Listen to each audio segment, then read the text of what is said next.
Welcome to Moose Plays, everyone. I'm the Liquor Moose, and today we will be looking at our team builder for the quarterfinals of the 8th season of the GPC, and it's finally here. For you guys, I guess it's been a couple weeks for you guys, but it's been a bit since I've recorded here. To say the least, work has been very busy, and I wanted to get a video in before this video went up, like a week before, like just kind of to fill the gap, but unfortunately I couldn't find the time. Yeah. Afternoon sucks. Kids, if you get the choice, don't work afternoons. But yeah, so as I said before, and like you can see in the thumbnail, we are actually playing Joqq in the quarterfinals, which is not what I said in the last video that I put out.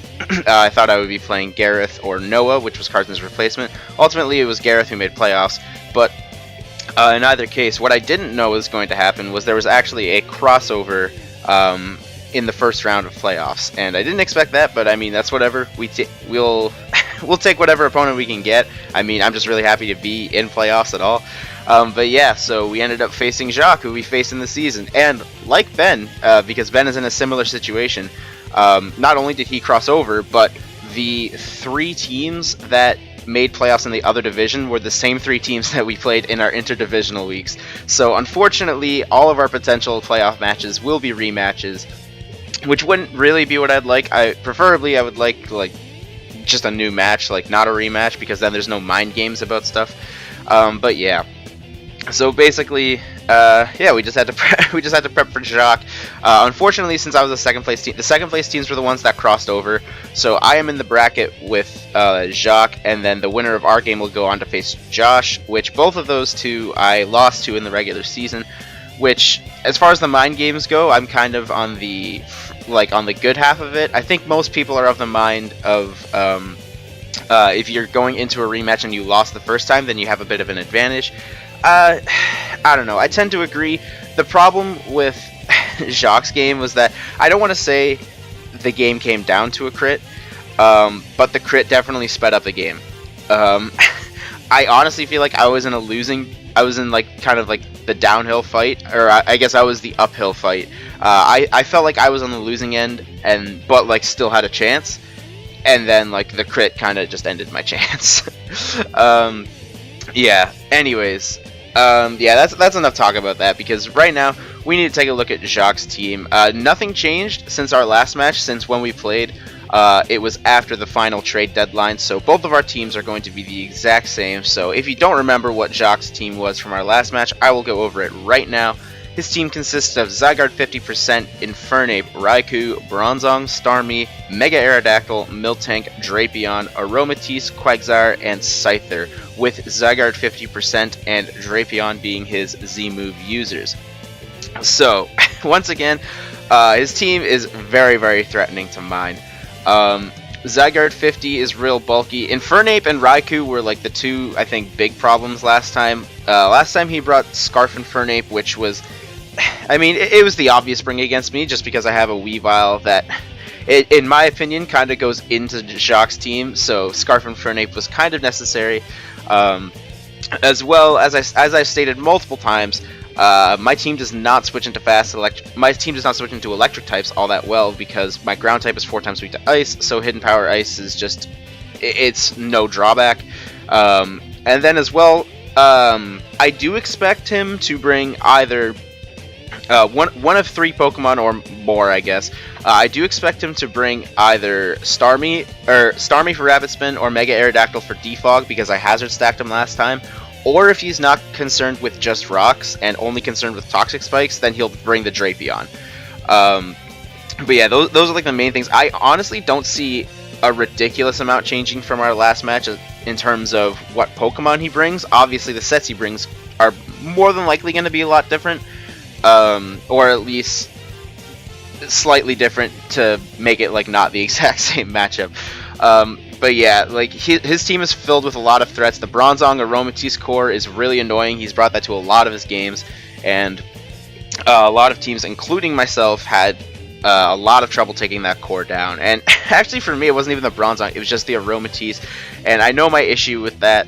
Why I had so much trouble with it. But yeah, that's enough about his team. Let's go over my team. First off, we have not I guess kind of the Aromatisse killer. Me letting this go down in the last game was definitely what made dealing with Aromatisse a lot harder. As Haxorus last game was the only thing that could carried coverage to kill fairies, basically. And having this go down due to Shuckaberry from the Bronzong was really bad for the Aromatisse. I knew right away that it was just not a good. It just wasn't good. But yeah, we're running a very similar set from last time. The same investment to outspeed his Zygarde. And then we're obviously Dragon Dancing because, in my opinion, that's better than Swords Dancing on Haxorus unless you have access to Sticky Web on your team, which I do not. But yeah, I think last time I ran Dragon Claw, I'm running Outrage this time just because, like, if I had Dragon Claw and I missed out on a KO, it would be a feels bad, man.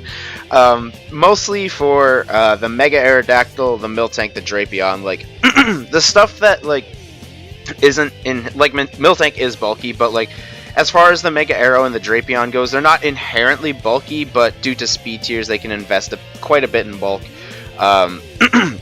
So yeah, running Outrage to try to get KOs on those is a lot better, in my opinion, than I can't talk. Then clicking Dragon Claw and not getting the KO, basically.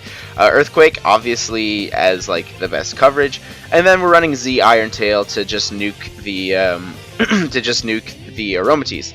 And then it has the added benefit of being able to nuke the Mega Aerodactyl if he chooses to switch in onto this. The only issues with this would be, I don't see him switching Raikou in onto this, especially if I have a Dragon Dance up. The only thing I could see really, see him switching into this really would be the Bronzong, and Z Iron Tail on that would be an issue. Especially if he has Shuckaberry. I don't know if he will, because I uploaded my team builder last time too, and he saw that one of my biggest plans was with Weavile, and how like it really does go into his team. So I have this weird feeling that he's going to run Culverberry instead, but if he does, then Earthquake from Haxorus just demolishes it. But yeah, again, this Haxorus, not too much to say. It's a fairly standard spread and a fairly standard move pool, other than the Z Iron Tail looking weird. I'm really only going to click Z Iron Tail. I really don't want to have to rely on a regular Iron Tail hitting, otherwise I'll be in a lot of trouble. But next up, we have our Spicy Meatball for the match. I was getting help with my friend Sean for prepping for this match, and yeah, basically, if we run two standard sets, like too much of standard sets in playoffs, we're not going to win. So we need to be slightly unpredictable, and this is something. With fully Fizz-Def Registeel, Curse, Earthquake, Counter, and Toxic. Basically, if he brings an arrow on this and he tries to Hone Claws, then we can Curse up on it. Basically what happened was, like, Sean looked at his team and said, like, what do you think of Curse Registeel in this match? And I said, that's actually not a horrible idea.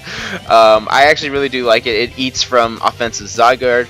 The main thing though is without a boost,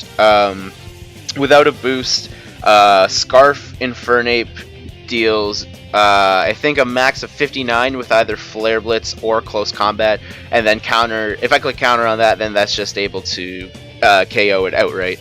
Then we have Earthquake. I wanted Iron Head, but actually now looking at this, I might change it because this kind of gets walled by Bronzong. But yeah, I wanted Iron Head, but then he said that like then we're Raikou food, which I'll admit I agree with that. Aromatisse was the other thing to bring Iron Head for, but I mean in hindsight, Aromatisse isn't going to be doing much to this anyway, since he can't Toxic and Moonblast isn't going to be doing a whole lot. So Earthquake is fine here. Like Aromatisse is basically setup fodder for this, in my opinion. We had to run Toxic on this because it was the only way the set was going to beat Unaware Quagsire, which is why it looks so weird. But yeah, basically, like, and again, you think like this set gets walled by Mega Arrow, but I can Toxic it and then Curse alongside his Hone Claws, and then if we ever get to the point, I can just spam counter as well, or like, you know, predict Roost. Like Mega Arrow actually doesn't do a ridiculous amount to the set, especially with Curses up. Basically, this is here just like just to kind of be a little bit unpredictable. I thought I wanted to be Spadef because that just made sense on a curse set, but Sean was right, or like my friend Sean was right. Yeah, we have to be Fizdef specifically for the Infernape because I do expect a physical Infernape more so than a special Infernape. And yeah, this will be able to eat hits a lot better and then KO Jesus, the Infernape with counter. But yeah, so that's one of our spicy meatballs for the match. Next up, we have our Yuxi, which was a pretty integral part in the last match as well. It'll be our rocker for the match once again. And once again, it will be my first switch into the Zygarde. As with this defense investment, I'm still not 2-hit KO'd by 1,000 arrows. And the Z move isn't doing too much to it. The reason we have this attack investment here is so Ice Punch is always a guaranteed 2-hit KO on offensive Zygarde. I knock off and Stealth Rock obviously for utility, and Giga Drain was here for the Quagsire, because then like the Quagsire kind of gets a free switch into this, and on a physically defensive Quagsire I do 60% min, I want to say. It's been a while since I looked at the calc. And then to a Spadef one, it's a 3-hit KO. Yeah, I'm sorry if I can't remember some of the exact things. Honestly, it's been a while since I built the team, like between when I built the team and when we're battling. So that's a little unfortunate. I probably should have recorded right after I built, but I mean that's whatever. Yeah, we're not gonna talk about that. But yeah, Yuxi I do expect to put in a lot of work, and in a pinch can switch into Infernape if he either doesn't bring the Zygarde or the Zygarde goes down. But yeah, again, not too much to say about this Yuxi. I may regret not having U-turn if I don't see a Quagsire there like I did last time.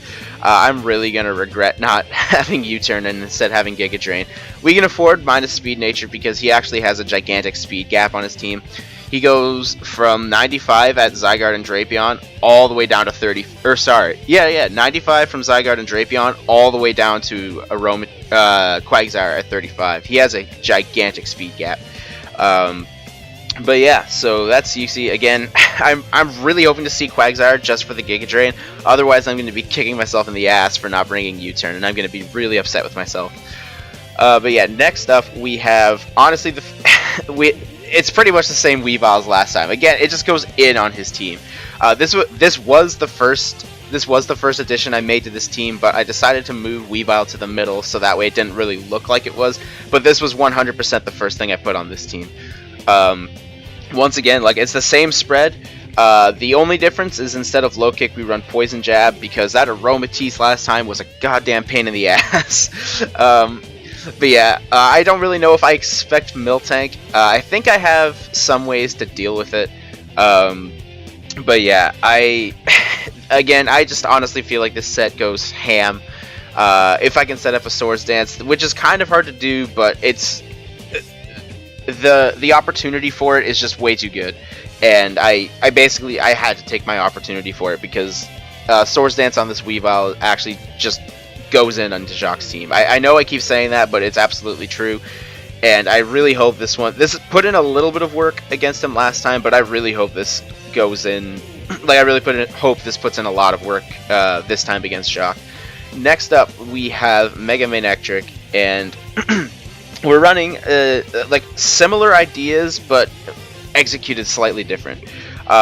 So as far as the spread goes, we're modest this time. Last time we ran Timid with more bulk, but we can actually afford to be modest since his speed gap there is like Mega Arrow at 150, and then he has Raikou and Starmie at 115.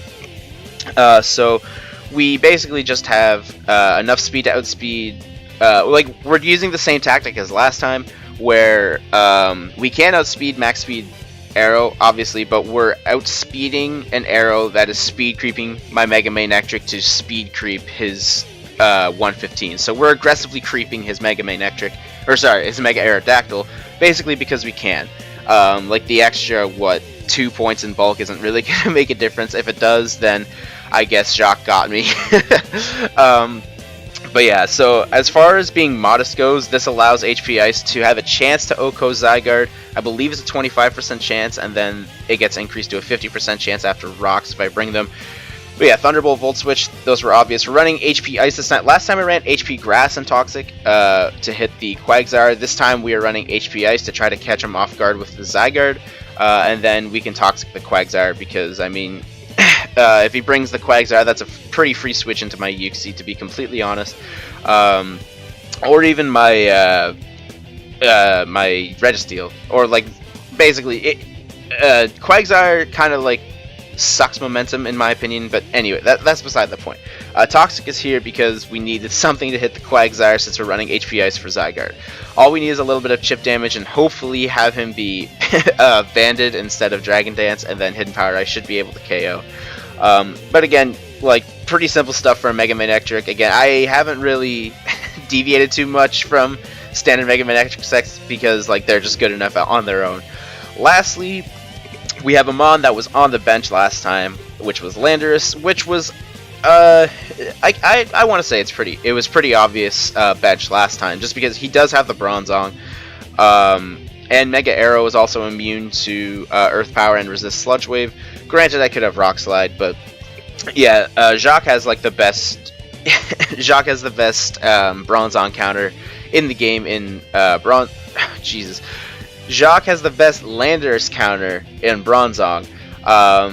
So, like, again, with the whole Registeel thing, we can't really run completely standard sets because this is playoffs and we need to be slightly more unpredictable. Not to say that physical Landorus is, like, completely out of the ordinary, but it's slightly different. I feel like when he's prepping for Landorus, he's gonna be more prepping for the special Landorus that gets full use out of being Sheer Force with Earth Power and Sludge Wave and the like. But yeah, I felt like just to be a little bit more unpredictable and for the rest of this stuff that a Rock Polish Adamant Landorus would be would be more beneficial, basically. Rock Polish is here to outspeed his base 115 Scarfers, which is his which will still outspeed the Mega Arrow, which is fine. So once I get a Rock Polish up, I should be the fastest thing on the field, barring like a twice set up Zygarde. But yeah, and then I can just proceed to go to town with my coverage here. Earthquake does a massive amount to his fast stuff. And then Rock Slide is pretty much here just for Mega Arrow because I needed it. Knockoff is this is kind of why I really hope he doesn't run Colbur Berry on his Bronzong, because if he's any other item, then knockoff with item plus knockoff with with no item is a guaranteed 2-hit on the Bronzong. Basically, if I bring this in, like, Bronzong is a very obvious switch in, so I'm just going to go for the knockoff right away, pretty much. I'm not even going to bother trying to Earthquake, unless I don't see the Bronzong, which I highly, highly doubt, just based on the nature of my team. I think Bronzong is a very, very likely bring. But yeah, I really hope this Landorus set kind of puts in work. I don't know what my lead will be in this match. More than likely it's going to be Uxie, just to get up my rocks as fast as possible, but it also depends on what his hazard removal is. But yeah, that is the team, and hopefully I will be able to pull out a win and advance to the semifinals of GPC. If I don't, I'm still really glad that I just made playoffs in, like, my first real competitive league. But yeah, so yeah, that's the team. Keep your eye out on the oh shit. Go check out Joqq. His link will be in the description below, as well as go check out all of the other teams that are in the playoffs, which would be from my division. It was Johnny got first, I got second, Gareth got third. In Division A, Josh got first, Ben got second, Joqq got third. So yeah, go check all of them out. Their links will be in the description below. And keep your eye out on the channel tomorrow for when the battle for this week goes live. And thanks for watching, and we'll see you next time.